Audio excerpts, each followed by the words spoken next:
Super duty tough work. Your boys back again. Your favorite podcast. Blueprint. Illogic. How you doing today, Illogic? Good, man. It's early. Got a Yes. got a concert to go to later. Early morning edition. Mm-hmm. It's been good getting back into writing. Yeah, I've been hearing some things. Writing some bars. You know what I'm saying? Yeah, you took a little while out. Yeah. I like that. Yeah, man. Yeah. So yeah, it's good. It's good to be back. I'm glad. I'm glad Castro hit me up about doing a verse for Shrapnel Joint. And after I got done with that, I was like, oh, it's there. It's open. It's open. It's open. The shop is open. Yeah, I did the same thing. Yeah. I wrote some shit before his joint. I did a joint for one of his solo records, and then I did one before then, and that shit kind of got me open. Mm-hmm. And I was like, I'm gonna just do your joint tomorrow, bruh, because I was already open. I was like, I ain't about to just not take advantage of this shit. Did that one, then the one I did one after that, and then I was like, why don't I just write like 2 verses? So I did the one for the feature, and because I like the beat, I was like, I'm gonna just keep going. Uh-huh. And so I just wrote another 24 after that, and just for me, it just leave there because I was like, to hold on to, because I don't have no extra bars. I was like, I need some extra bars, so I just kept going. Yeah. But nah, that's good. It's good to have you back, brothers. You still got that glow from that 20-year joint, huh? Yeah, still got the sheen. The sheen is still there. You know what I mean? You got the glow. Yeah, that last dragon. I was mixing the audio. It sounds really good. Like it. Yeah, I'm excited for people to actually hear the audio and see the video and everything. Nice. Shout out to Mario, for getting me right. You know what I'm saying? Yeah. I didn't know he was editing until he posted the clip the other day or last week or something. And then he and I chopped it up about that. I was like, oh yeah, that makes sense. Shit, you TV guy. You know what I mean? Like, this is nothing to you. You know what I mean? So yeah, he's a multi-cam guy. Shout out to my guy, our guy, friend of the show, Mario, aka Visionaire 4D. Does a lot of video stuff with us in Columbus, behind the camera. And yeah, man. So this week, we're gonna talk about something that hit me the other day as I was thinking about myself in certain situations I've been in and how I didn't handle them. And the topic of missing out on money came to mind. I thought about all the money that I fucked up in my day before I had my thing together. Your laser focus. Right. I was all over here. You know what I mean? I have it locked in. Once I got the laser focus and the blinders on, it was like, okay, I'm not missing out on this money. I can't see nothing else. But we all have a point before we really get there where we are missing out on money. Good artists missing out on money. And this episode, I want to talk about it because sometimes we think that there are not opportunities out there for us. There are opportunities out there, but we are not completely prepared for them due to how we handle these situations. And, we can maximize a lot of things we're doing just by making a few changes. So this episode is about how artists miss out on money. If you're an artist and you've ever fumbled the bag or something happened and you didn't understand why it didn't work a certain way, why it didn't come together, you probably fell victim to one of these things we're going to name in this episode. And so we're going to take a break and we'll be right back. Word. We got you stuck off the realness, the most infamous, you heard of us. Official podcast murderers, the show comes equipped with viewpoints to share. Grown man ideas for all those who care and want to grow, so go ahead and download. Every single week with a brand new episode. You're not alone in this world, cousin, so we share information and honest discussion and keep repping the culture like we supposed to. They spread gossip, but they never come close to.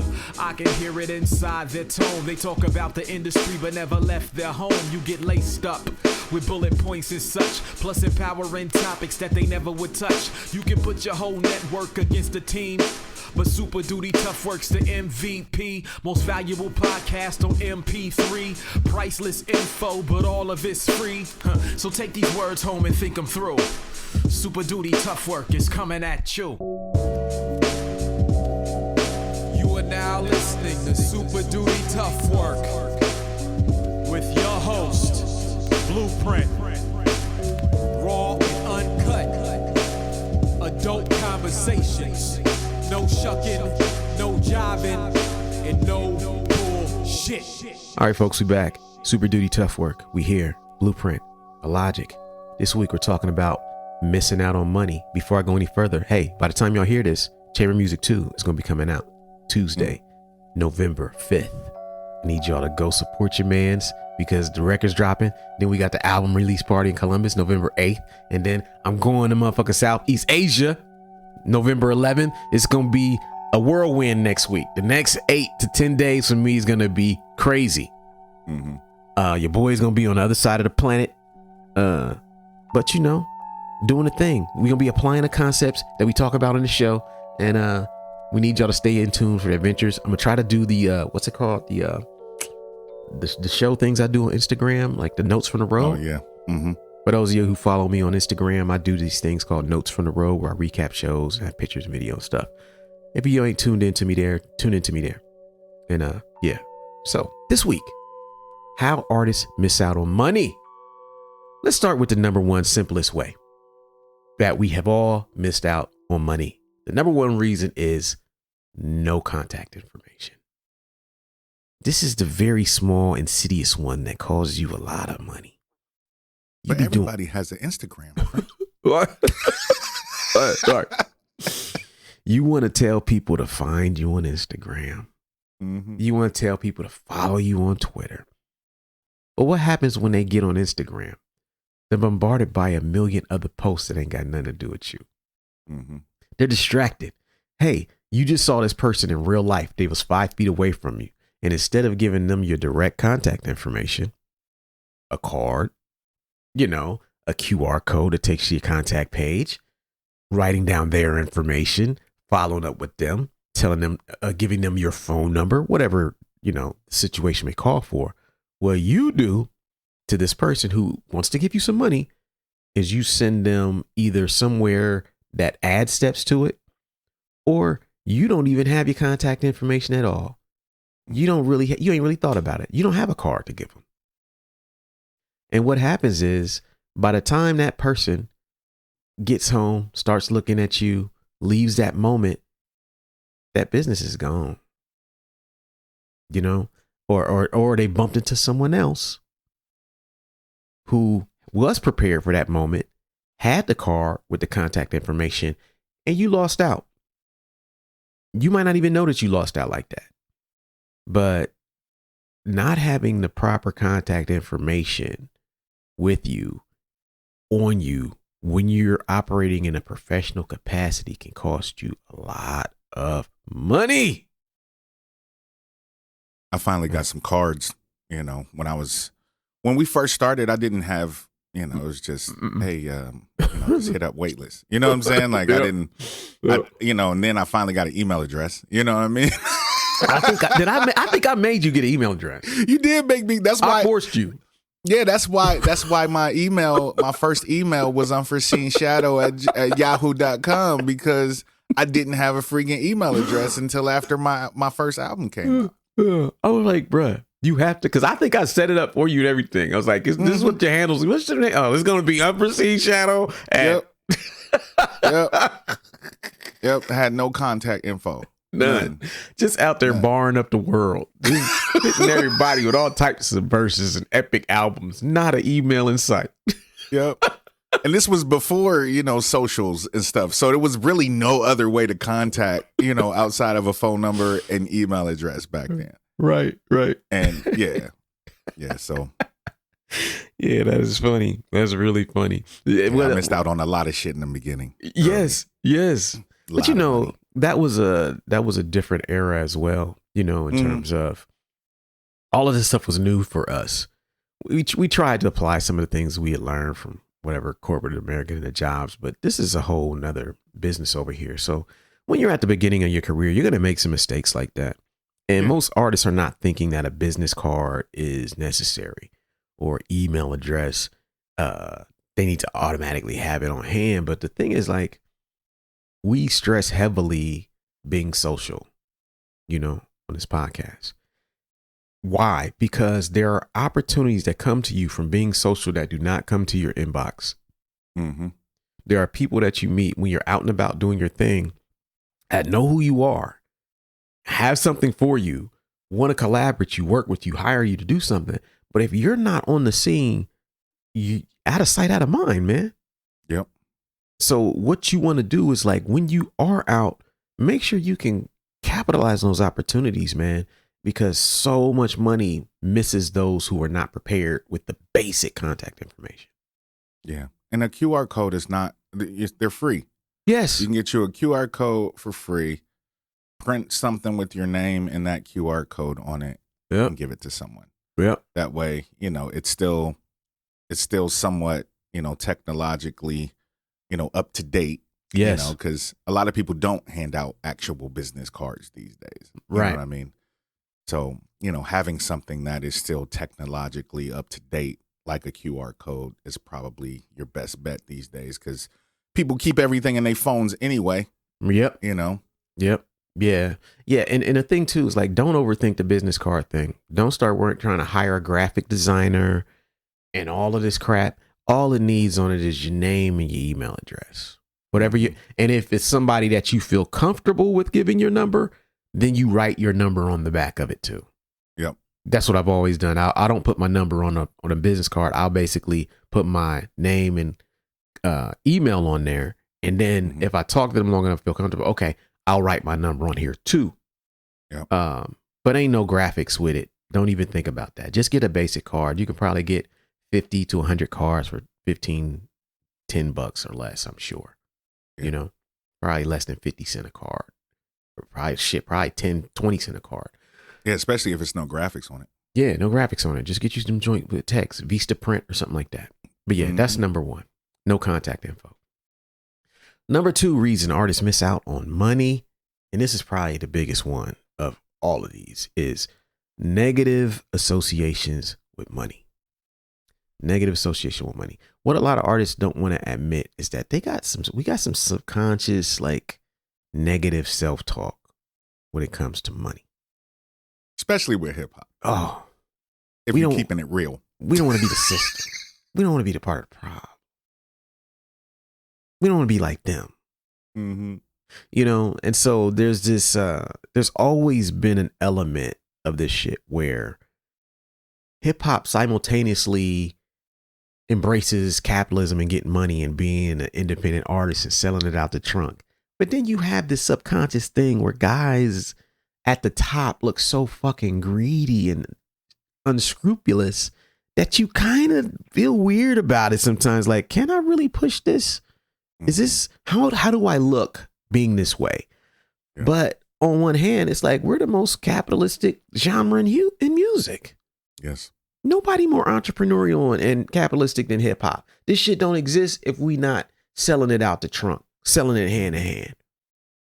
And so it's a part of the culture, but many of us have these negative associations, which is bigger than hip hop, which is the whole money is the root of all evil thing everyone tells ourselves, where it's like, if I want to have money, I'm evil. It's like we go from this phrase, and really the Bible doesn't say money, it says the lust of money, right? The love of money. The love of money is the root of all evil, right? It doesn't say money is, it says the love of it, meaning that having money is okay, but you're not supposed to worship it. You're not supposed to love the money. That's when you get into these greedy situations, right? But people will say,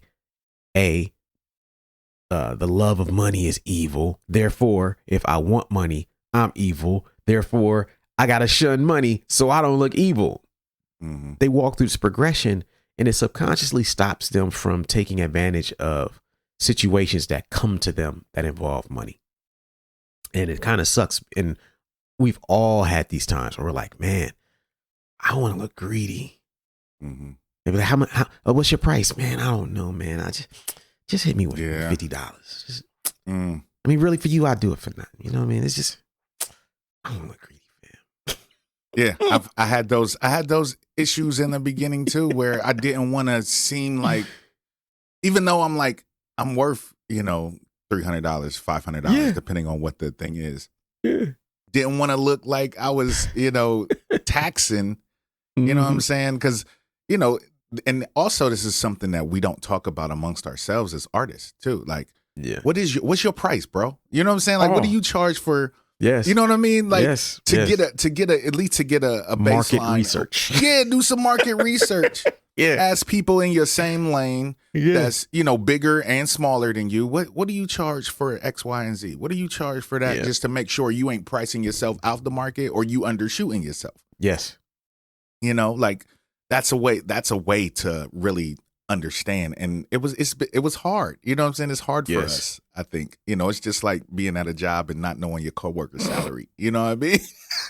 That's so true. Being scared to ask your coworker what they make. Yeah, that shit's illegal though. Is it illegal in corporate America? Yeah, I don't think can you ask that in corporate America? You can ask like your coworker, but it can't. It's like unethical. It's one of those like unethical things. Don't do that. Don't do that. Yeah.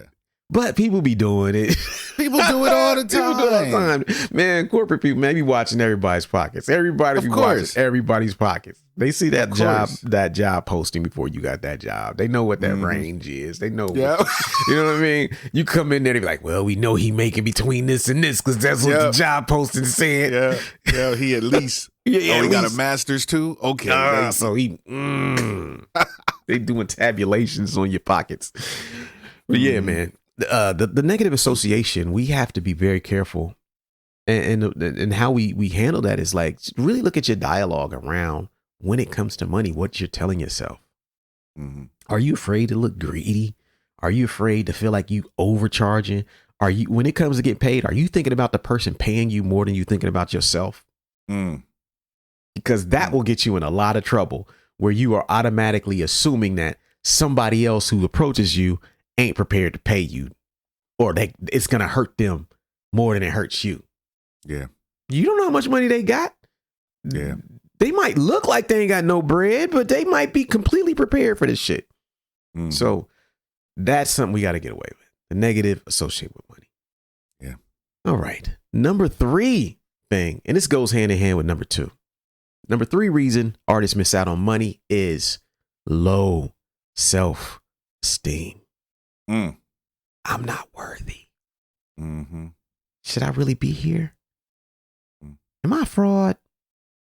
I'm gonna only charge them $100 because I feel bad. I don't know if I'm supposed to be. You know what I'm saying? I don't know if my shit is worth the $500 that everybody else is charging. Right? I don't know, man. This is tough. You know what I mean? Like you start feeling real bad about your own position in your field simply because money got involved.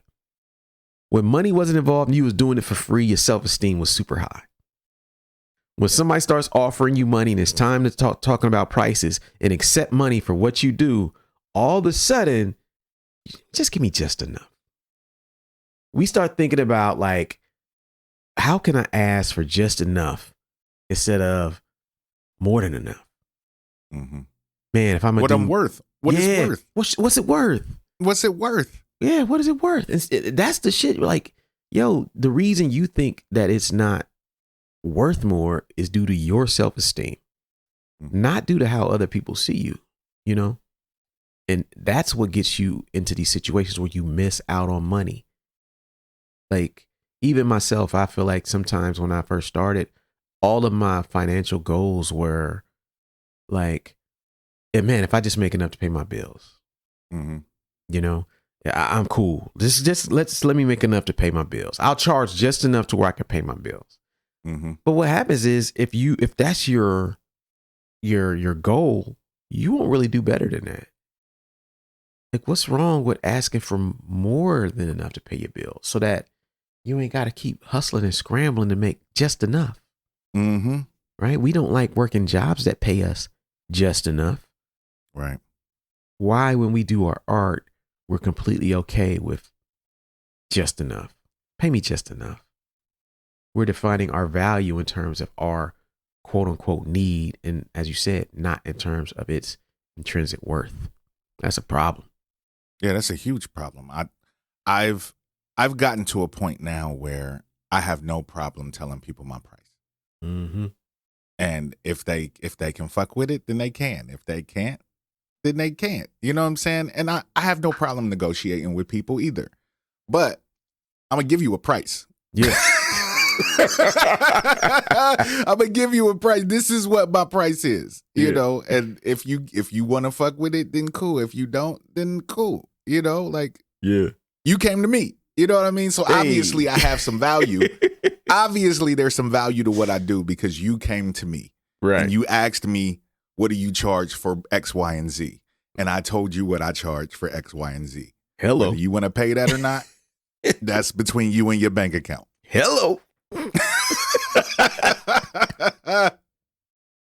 Yeah. That thought right there is what should actually like empower us. Mm-hmm. The reality that they came to us. Exactly. So they know we have value. Yeah. Like that tells you everything. We don't walk into stores with that carry shit that we don't want. Mm-hmm. Like even if we window shop and we want some shit in there. Yep. Like, oh man, I can't get that right now, but that shit look good over there. I'm okay. I'm gonna be back to get that. We don't look at ourselves like that enough. It hurts us. But yeah, if somebody steps to you, approaches you, hello, it's okay to get paid. Mm-hmm. It's okay. Because what happens is the guy with low self-esteem, he's going to drag his feet. He's going to name the lowest price he can. He's going to try to count the other pockets so as to not inconvenience them. Meanwhile, the person with crazy high self-esteem, who is like not even as good as you, right? He going to hit them. Bow, I'm going to need 1,000. They're going to be like, oh shit. Okay. Yeah. I need a G. They're going to be like, oh, all right. And you know what? He's going to get that G. Mm-hmm. He's going to get it because he said it. And because, you know, maybe they wanted both of y'all, but you came in so low, they could afford to get him and you. Oh yeah, cool. Yeah. Off confidence alone. Confidence alone. That G. He getting that G. He going to name a price that he don't even think of it in terms of, am I worth it? He's like, I'm going to push the limit and make them tell me that they ain't got it. Yep. Yep. And if they say they ain't got it, then we negotiate something else. Mm-hmm. Yep. Instead of assuming that they ain't got it and naming a low price. Yep. Hoping that maybe you get more, but that's not how it works, man. Yep. That low self-esteem is a killer. So, yeah, that's number 3. We'll take a break and we'll be right back. Quick announcement. Over the years, we've frequently been asked by the listeners of our show if we would ever open up our platform to the public for advertising. We've always been interested in doing it, but in the past, we never had the systems in place to make it work properly. I'm proud to announce that we are now officially accepting advertising from the public on Super Duty Tough Work, meaning if you are a business owner or an artist and would like to create more awareness about your product, service, or release on our platform, we're now in a position to be able to do that. For more information, email us at superdutytoughwork@weightless.net. That's superdutytoughwork@weightless.net. Tell us a little bit about who you are, what you would like to promote, and we'll get back to you as soon as possible about whether it's a good fit and go from there. Thanks for your time. Back to the show. All right, folks, we back. Super Duty Tough Work, Blueprint, Illogic. We're talking about how artists miss out on money. If you are an artist, you probably feel guilty to one of these things we're going to name in this episode because we have done them all. Yes. We have missed out on a lot of money, and then we had to put them blinders on. And sometimes it still gets tricky, but overall, you kind of have to learn and from making mistakes. So we are on number 4. The number 4 reason artists miss out on a lot of money is they have no systems in place. Now, when I speak about systems in place, I'm talking about what is your procedure for handling certain things, certain requests. Like So for example, if somebody says, hey, I want to book you for a show, Blueprint. Now, if I don't have any system in place, I might be tempted to talk to them about that show right then and there. Mm-hmm. Okay, what you trying to do? Okay, yeah. Okay, what's the date? Okay, yeah. Okay, well, where's it at? What size room? Who else playing? Right. I'm trying to figure it all out right there on the spot because they said they might want to book me. Mm-hmm. I don't have a system in place. The person with the system in place is gonna say, "Oh, you want to book me for that? Okay, let me give you this email address. This email address. Send me some details here about your event." That's step one. Now I get to see this person may not even be serious. Right. So the first thing they're going to do is they're going to email me if they're serious. The person who ain't serious, I'm never going to hear from them again. Yeah. I've saved myself a lot of talking and a lot of anxiety and speculation by just telling them, okay, if you're serious, email me here with some details about your event, what you're trying to do. Yep. The next thing I do is if they email me, then we go to the next step.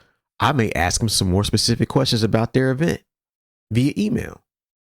Then when I know that they're serious, I'll forward their email to my booking agent. I'll copy him on and I'll make the introduction. Hey, Tony, this person right here, we've been talking about this event they got. Here's the date. Here's the details. Can you hop in and take it over from here and y'all work out whatever y'all need to work out? Mm-hmm. You know what I mean? That's a system.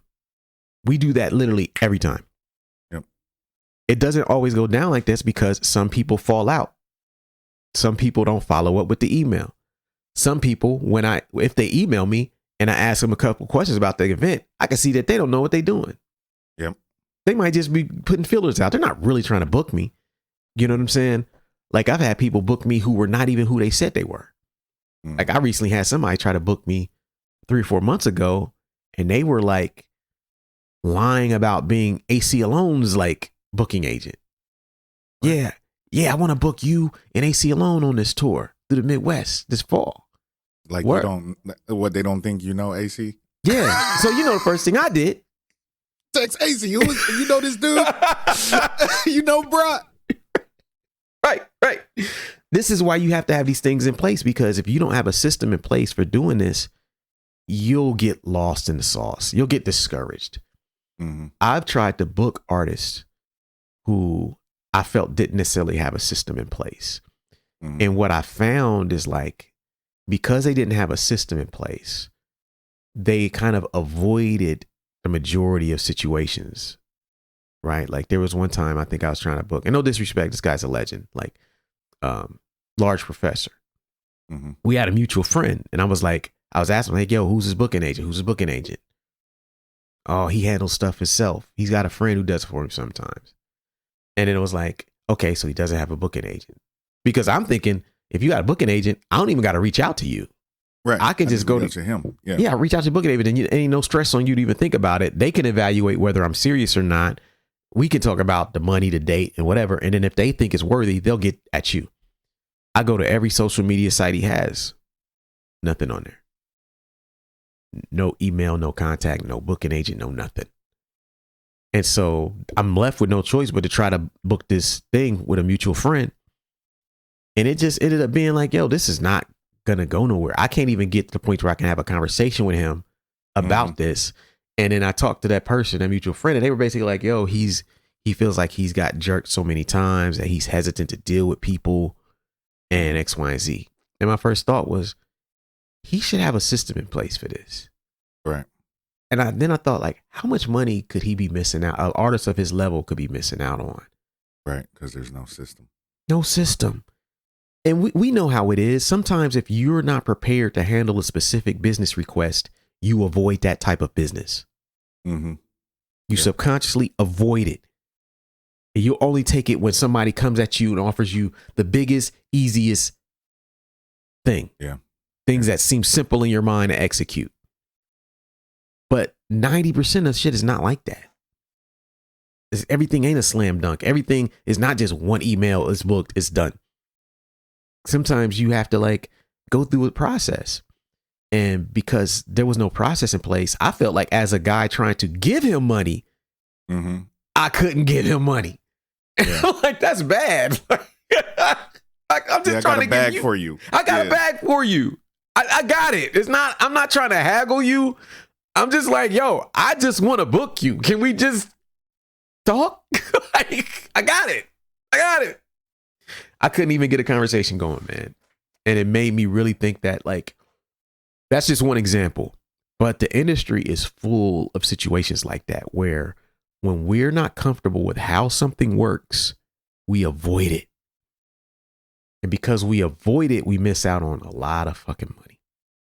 Yeah, and a system, it doesn't have to be anything complicated. No. You know, like you said, an easy way to weed people out if they're serious is to take things off of social media. Yes.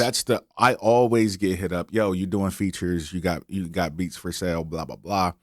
And if people want, I'm like, okay, I don't talk business on Instagram. Yep. You know, here's my email address. Yep. You know, send me an email with the details of what you're looking for, and we can discuss. Like you said, 9 times out of 10, if they serious, they're going to send that email. If they not serious, they're not going to put the time in to type up the email, you know, because that's an extra step. You know what I mean? So if they want to take that extra step and they really want you, you know, featured or want the show booked or whatever, then they'll take the time to type up the email, you know, and give you details that you're asking for.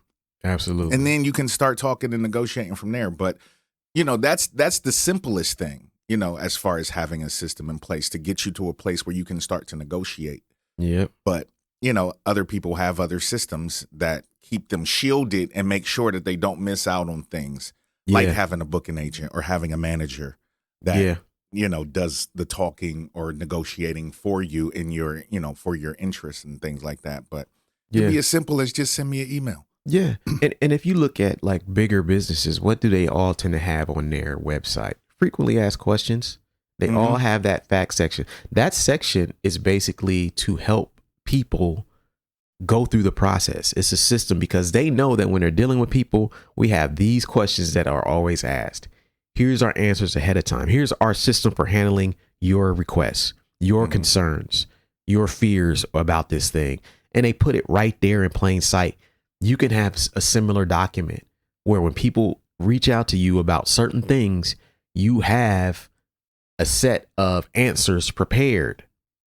This is, oh, you want to get a feature? This is how long it takes. This is the conditions. This is the steps. This is how much it costs. This is how much, like, you don't have to sit there and let them kind of, because don't assume that they have done it before. Right. It's your business. You know how the process should go and how it works best. So you should have some systems in place, some responses prepared for them. And you should have some questions prepared as well for them. Something you can sit down and do in one day. After you get 5 or 10 requests for the same thing, you kind of know the direction it's going to go, what you need to know going into it. When it works out, what's in place. And just do yourself a favor and prepare for those and put them all in a Google document and then have them. And then that's your system. That's it. Some people's system is just a Google Doc. That's it. You hit me up about this. You email me. Boom. I send you this. We go from there. Maybe I hear back. Maybe I don't. But here's the information. The end. But you're not missing out on no business. You know? So that's number 4. Number 5 reason artists miss out on money. No established prices. This is a tough one. I feel bad for people. This is actually like one of it's like a civil war going on with this one. You got warring factions. You got one side who's like, my price is this. If you can afford it, cool. You got the other side who's like, somebody asking about their services, what's your budget? Real, yeah. You got the what's your budget clan against the here's my price clan. And they always beefing, causing confusion out here. Because the here's my price people are just like, hey, here it is. You deal with it or you don't. Yeah. The what's your budget people are trying to get more because they haven't really just named their price. They don't know their exact worth. They're afraid of missing out on money. They don't know how to determine whether somebody got a bigger bag or not. So they're trying to maximize all these bags. Hey, I want to hit you up about a feature. What's your price? What's your budget? What's your price? What's your budget? Well, I think it's between this and this. Well, can you do? It's like you get into these negotiations where sometimes you lose more business, in my opinion, than you get it because you get into this what's your budget thing. Yeah. Like I've never been to a business that I frequently go to ask what my fucking budget was. Right. Give me a price. Right. That's it. Yo, I want a Big Mac with some fries and a milkshake. How much is that? How much money you got? What you mean? How much money you got right now? I got $20 in my pocket. Okay, well, it's $19 for you, sir. Yeah, $19.99. Damn, really? Yep. All right, pull around. You pull around. Next person in line. Yeah, I just want a Whopper and no cheese. That's it. How much is that? Oh, your total? How much you got? How much is on your card right now? I mean, I got $50 on my debit card. Okay, it's $49.99. Pull around, fool.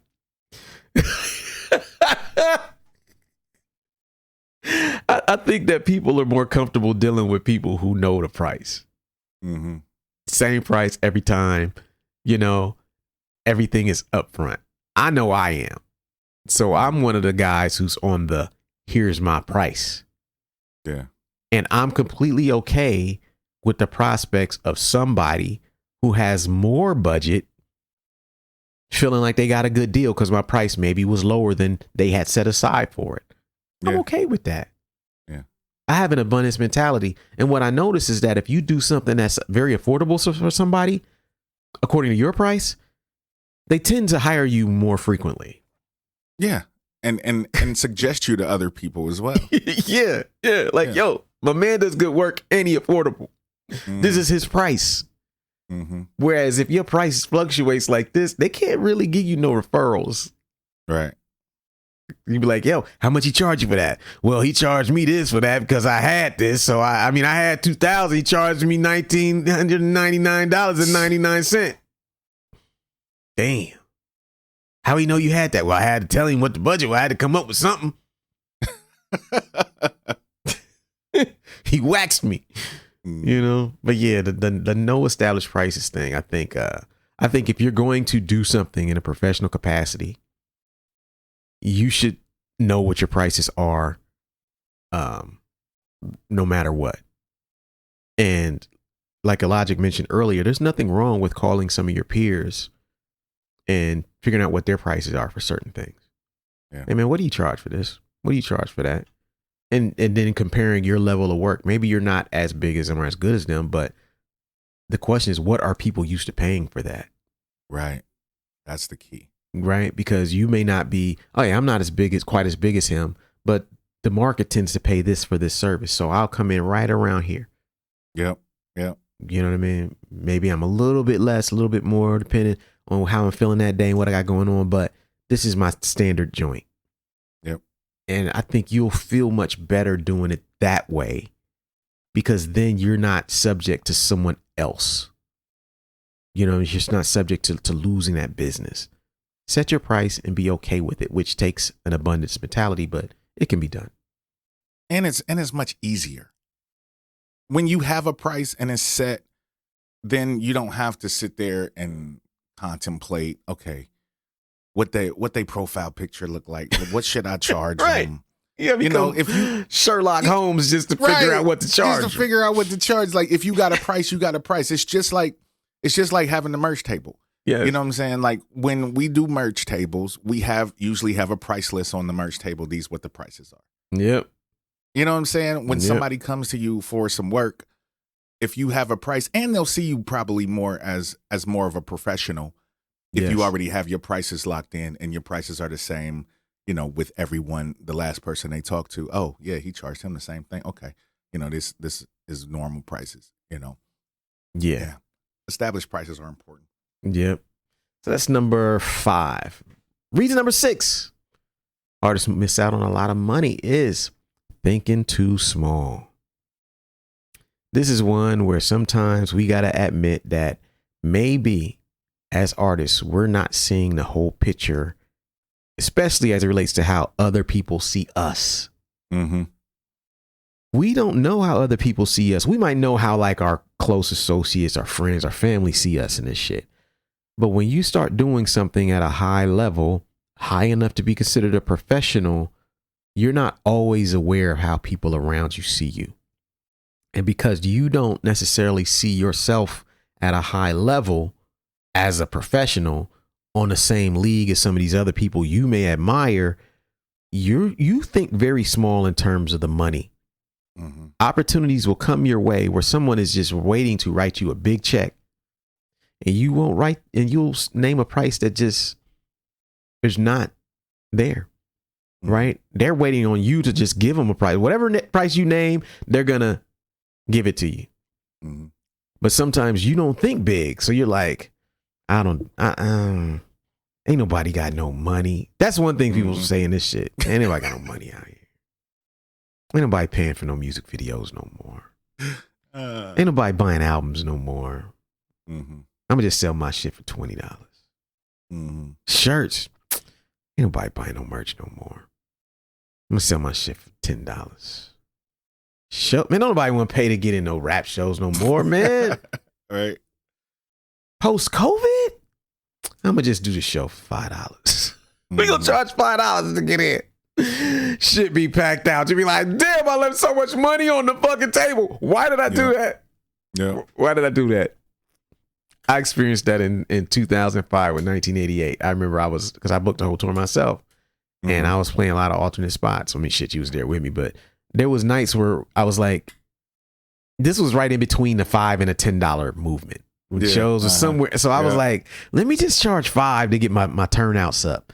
And the turnouts was cool, but it was like, when it was all said and done, I was like, man, I could have charged double there. 10, 15. Yeah.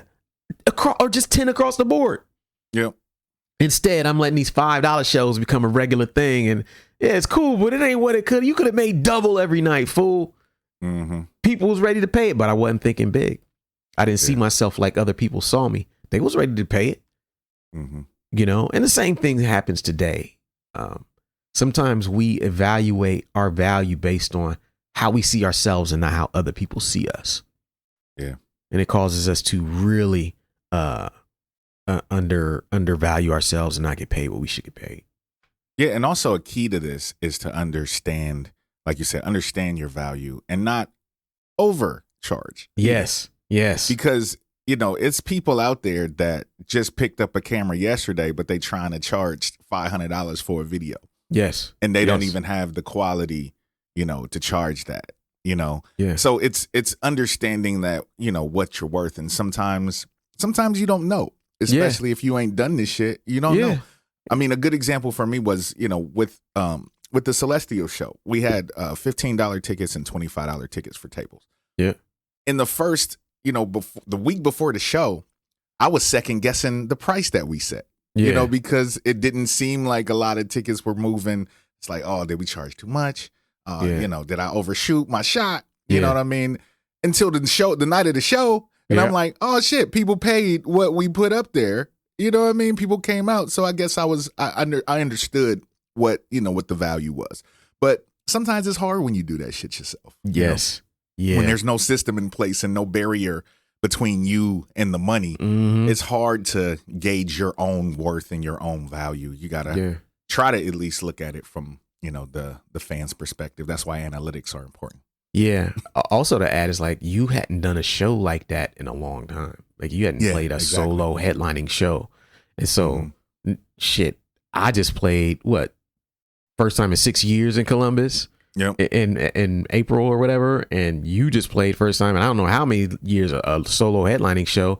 Mm-hmm. Things have kind of changed and moved around, and sometimes we wouldn't know because we haven't been as active during these price change periods. You know, live shows have went up in price tremendously. Some of it I don't agree with. Sometimes I feel like they're too expensive, but I still have to price myself accordingly. You got to price yourself accordingly based on what people are willing to pay and the type of event it is. And yeah, it's very easy to kind of assume that people ain't gonna pay it. You know, and it's just like, just do it. Just do it. You ain't no way to know unless you set the price. Right. Ain't no way to know unless you just do it. You know? Yeah. And the people who want to come, they not really necessarily thinking about that. Mm-hmm. You know, it's very similar to what we talked about. People reaching out to you about booking a show. The people want to book the show. They not tripping. They just need your contact.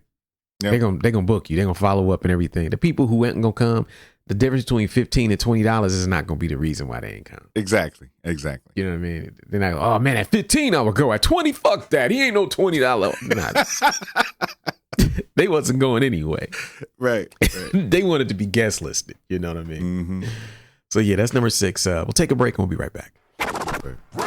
This is your weekly reminder that we have 2 books that you, as a listener or watcher of this podcast, need to absolutely own. The first is The 10 Traits of Successful Hip Hop Artists, and the second is The Social Media Cheat Code. Both of these books were released within the last year. The 10 Traits of Successful Hip Hop Artists is a book where I go through the stories and explain the traits that are behind the success of some of the biggest names in hip hop today. The book has got nothing but amazing feedback. And if you are an artist, business person, whatever you do, if you would like to be inspired and would like to learn more about hip hop along the way and also see some reinforcement of the concepts that we talk about on this podcast, The 10 Traits of Successful Hip Hop is for you. Second book is The Social Media Cheat Code. That is for everyone who listens to this podcast who does not consider themselves an expert or really good at social media. It's not for super experienced people. It's actually for people who are on social media but are not getting the results you need. So what we did is I broke down like 12 or 13 strategies that I use all the time that actually work really well for me. I put it into book. I gave you examples and I tell you how to implement it. That's a book you absolutely need as a listener to this podcast, watcher of this podcast. If you're on YouTube, supporting these books actually goes a long way towards supporting the podcast. So to support the show, if you like what we do, obviously we don't necessarily get paid to do this shit. So support the products and services that we create. And these 2 books are a big part of that. We appreciate your support, and back to the show. All right, folks, we back. Super Duty Tough Work, Blueprint, Illogic. We're talking about why artists miss out on so much money. It happens to the best of us. We got mega stories about missing out on bags, new and old, due to the reasons of this episode. If you're listening, I hope that you're getting something out of this and you're listening to like how we handle things now versus how we used to, and go out there and apply it. And so number 7 reason artists miss out on money: late response. Taking all day to get back to somebody about some business will cost you so much business. Yep. You won't even know what happened. You take forever to try to figure out what your price is. You got to do your Sherlock Holmes and investigate them and they firstborn to try to guesstimate how much money they got. So then you can name your price. Then you got to try to decide, do you feel like doing it? Mm-hmm. By the time you do all that shit, then you got to, go through your artistic phases and get back in your money. Okay, I feel like doing business today. By the time you get back to that person done found somebody else to do it. Mm-hmm. They done found somebody else who hit them immediately, who hit them with the info, who hit them promptly. And you respond to them, and what happens? No response back. Mm-hmm. Not because they didn't want you, but because you took 2 weeks. Yeah. And even when you hit it, they were like, I don't know if he's serious. Yeah. I don't know if he really wants to do this. He wasn't the only person that we wanted. Let's just go lock in this other person so we can make sure we got somebody. Yeah. And because you waited so fucking late, you missed out on a nice bag for yourself. I always tell myself that you have to move not at your own pace, but at the speed of business. Yeah. Move at the speed of business, because sometimes business is slow. Don't matter. You can be slow as long as business is slow, right? Like You doing the same shit everybody else doing. Shit coming in slow. You handling it at timely manner. You ain't busting your ass, but shit's getting done. But there's times when this shit picks the fuck up. And if you're not moving at the speed of that business, you're going to miss out on business and a lot of money. Late responses from artists. Even worse, no response will cost you so much money in this game. It's ridiculous. Yeah, this also goes hand in hand with the having a system. Mm-hmm. Because if you don't have a system in place to answer emails, to check your emails on a regular basis, to, actually sit down and say, okay, once a week on Saturday mornings between 12 and 1, I'm going to respond to emails. You know what I mean? Like, that's another way to miss out on shit, because if you're not checking your email, regularly, then you don't know what's coming in. You don't know what opportunities are there. You don't know who's actually serious about what, because you're not even checking your email. You're not even checking your messages. You're not checking your website to see if anybody commenting on the last post that you did or something. You know what I mean? Like, you got to have a system in place for that too, to be able to respond in a timely manner and show people that you're serious and professional with what you're doing. Yeah. It's very, very bad. It's very bad. And the thing that happens too is, like, sometimes those opportunities don't come back with those people. Nope. Because not only were you non-responsive or late on your response, now they have an impression of you of someone who's not serious. Yep. And because you allowed that to happen, and next time something comes around, they're likely to assume, man, last time around, man, I reached out. He didn't get back to me forever. Yeah, you never get a second chance to make a first impression. You can get back late with people who you've already done business with, who already know your brand and shit. Oh yeah, that's my man. He must be just busy. He'll get me when he's ready. Yep. But you can't do that with new people. Not if you want that business. It's not going to happen, And here's the thing. If you are late, which happens, apologize.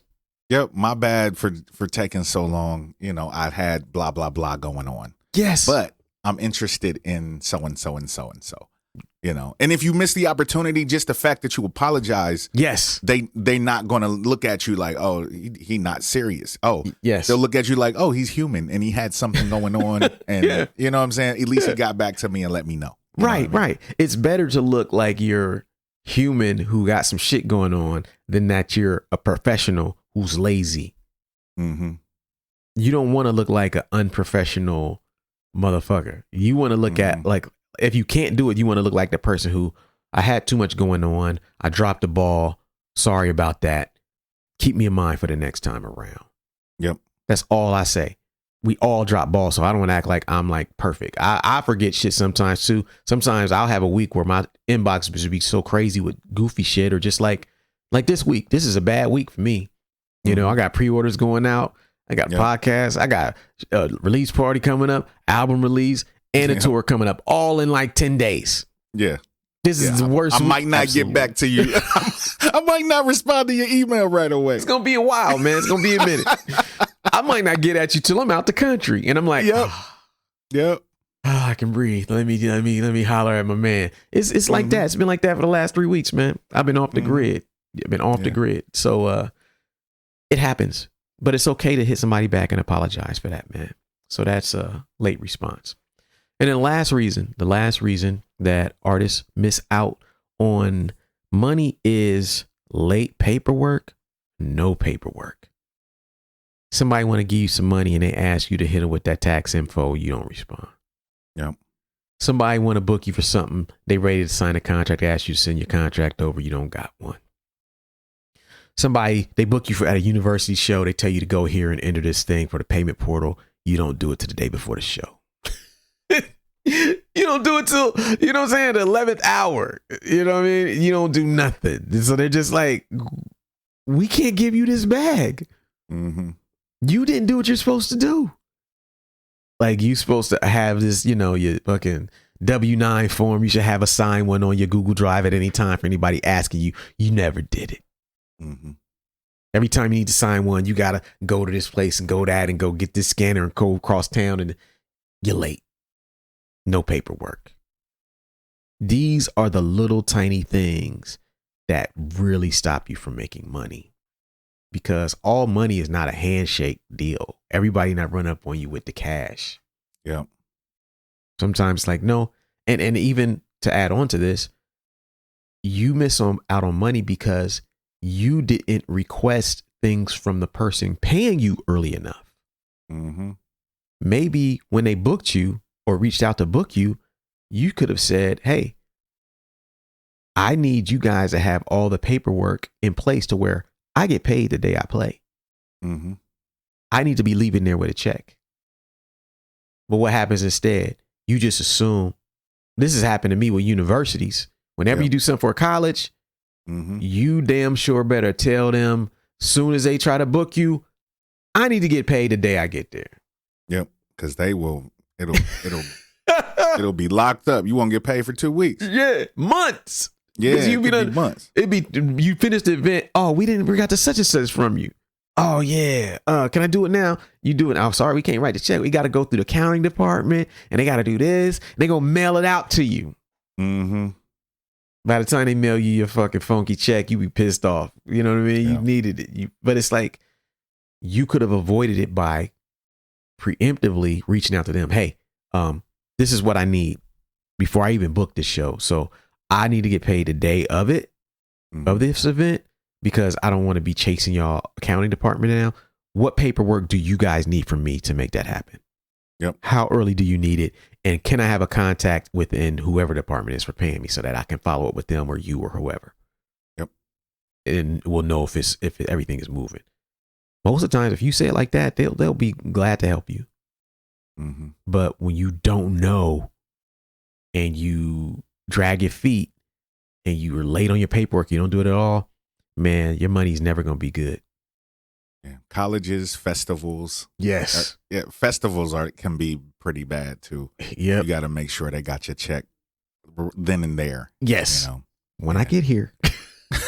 Yep. Before I get on stage, I should have that check in hand. I need that. Mm-hmm. I need that. Yeah. Nothing better than when you walk up to an event and you ain't even played it. Oh, hey, here's your check. You know what I mean? Oh, word. Thanks. They ain't even save it till after you got it all. They're like, hey, you here? You standing by this? Here you go, man. Here's your money. Yep. Salute. Let me go kill this shit. But that's it. That's it, y'all. That's it. This episode is done. Let me read these back. How artists miss out on money. Number 1, no contact information. Number 2, negative associations with money. Number 3, low self-esteem. 4, no systems in place. Number 5, no established prices. Number 6, thinking too small. Number 7, late response or no response. Number 8, late paperwork or no paperwork. If you listen to this and you want to maximize your money, don't make these mistakes. It's going to require you to sit down a little bit and get things together on your end. You know, maybe you get your W-9, signed one and upload it to your Gmail. That's 30 minutes, an hour max, you know, or on your phone so you can just forward it to somebody at the drop of a dime. You know, sit down and think about your prices, write them down, write a couple canned responses to people when they reach out to you about certain things that you can cut and paste. That's it. But do the work. You know, challenge yourself with these negative associations and make sure that you're mentally ready to make what is out there for you. Yeah. That's it this week. If we got any listeners over here and out in Southeast Asia, your boy's gonna be seeing y'all soon. You know what I'm saying? Anybody in Columbus this Friday, Vibe Society, Illogic's instrumental night, Blueprint is having his album release party there. Yep, free. You know what I'm saying? Free, all ages. 8 p.m. doors, 9 p.m. show. Come through and hear some fucking banging ass beats. You know what I'm saying? And that's it. So we'll see y'all next week. All right. Peace.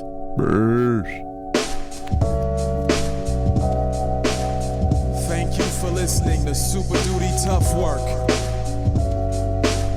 Subscribe to the podcast on iTunes. Follow the podcast on SoundCloud. Peace. Shoot, I got styles already that's more complex that nobody know about.